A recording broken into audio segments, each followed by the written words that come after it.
বিবাহের ক্ষেত্রে আপনি মোহরটাকে কম করবেন।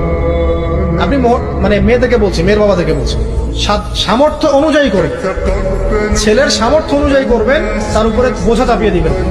কিয়ামতের আলামতের হাদিস আমি এটাও পড়েছি, শেষ জামানায় মোহর অনেক বেশি করা হবে, দেওয়া হবে কম। আপনার একটা সেজদা, যে সেজদা আপনি চোখের পানি ঢেলে দিয়েছেন আল্লাহর কাছে, যে আল্লাহ আমার ভুলগুলো তুমি মাফ করে দাও, আমার তওবা তুমি কবুল করো, ইনশাআল্লাহ দেখবেন ওই একটা সেজদা যদি কবুল হয়ে যায়, আল্লাহ পাক আপনার সব গুনাহ মাফ করে দিবেন ইনশাআল্লাহ।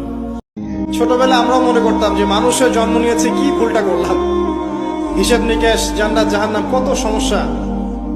যত দিন যাচ্ছে বুঝতে পারছি যে ভাগ্যিস কিয়ামতের দিন বলে একটা দিন আছে, না হলে জালেমের এই জুলুমের কোনো বদলা হতো না, আর মাজলুম তার অধিকার ফিরে পেত না। মসজিদে যাচ্ছেন, যাওয়ার সময় চুপচাপ থাকবেন না। একটা দোয়া আছে, এটাও পড়তে পারেন, আল্লাহ নবী পড়তেন। তিনি বলতেন, আল্লাহুম্মা ইজআল ফি কলবি নূরা, হে আল্লাহ আমার কলবে নূর দাও, ওয়া ফি লিসানি নূরা, আমার জবানে তুমি নূর দাও। যুবক বয়সের ইবাদতের এত মূল্য আল্লাহর কাছে, এত মূল্য যে এই সময়টাতে মানুষ যা ইচ্ছা তাই করতে পারত। কিন্তু যুবক শ্রেণী আল্লাহকে ভয় করে, তার রাসূলকে ভালোবেসে, রাসূলের সুন্নাহগুলোর উপর আমল করলে, নামাজ পড়লে, রোজা রাখলে, তাহাজ্জুদ পড়লে, জিকির করলে, সৎ কাজের আদেশ করলে, অসৎ কাজে নিষেধ করলে, জ্ঞান অর্জন করলে, তিলাওয়াত করলে, এক কথায় ন্যায়ের পথে থাকলে আল্লাহ পাক অফুরন্ত নেকি পুরস্কার দিবেন ইনশাআল্লাহ তাআলা। ওই যে টাকনুর নিচে কাপড় পরলে গোনাহ হয়, আপনি প্যান্টটা কেটে নিলেন, এটাই আমলে চলে।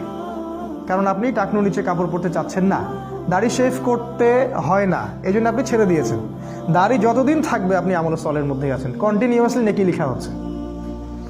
আর এটা একমাত্র সুন্নাহ যেটা মৃত্যুর পর আপনার পরিচয় বলে দিবে আপনি মুসলিম না মুসলিম। যে একমাত্র সুন্নাহ, ভিজিবল সুন্নাহ, যেটা নিয়ে আমরা কবরে যাব। আর কোনো সুন্নাহ নিয়ে আমরা কবরে যাচ্ছি না, ভিজিবল, দেখা যাচ্ছে না।